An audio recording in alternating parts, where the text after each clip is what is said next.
বন্ধুরা, আজকে আমি বানাবো পটলের ভর্তা। এই দেখো, পটলের খোসাটাকে ছুরির সাহায্যে এইভাবে আমি চেঁচে নিচ্ছি, আর এই দুদিকের অংশটাকে একটু কেটে নিলাম।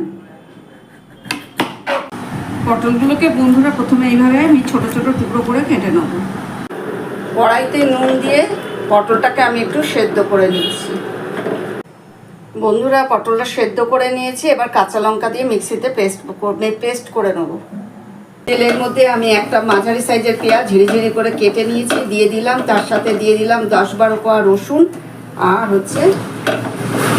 হাফ চামচ কালো জিরে। এবার আমি পটলের পেস্টটাকে ঢেলে দিয়েছি। পেস্টটার মধ্যে আমি স্বাদ অনুযায়ী নুন, একটু হলুদ গুঁড়ো, কাশ্মীরি মির্চ আর 4টে চেরা কাঁচা লঙ্কা আর একটু মিষ্টি দিয়ে দিয়েছি। এবার আমি এই পেস্টটাকে গ্যাসের ফ্লেমটাকে মিডিয়াম করে ভাজা ভাজা করে নেব। বন্ধুরা, পটলের পেস্টটাকে কষতে কষতে একদম ভাজা ভাজা হয়ে গেছে। এবার আমি সবশেষে একটু ধনেপাতা কুচি ছড়িয়ে দিলাম, ভালো করে মিশিয়ে এবার গ্যাস অফ করে নামিয়ে নেব। ভিডিওটা ভালো লাগলে একটা লাইক কমেন্ট করে আমার পাশে থেকো।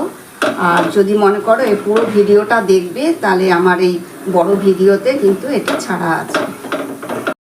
সবাই ভালো থাকবেন, সুস্থ থাকবেন। ধন্যবাদ।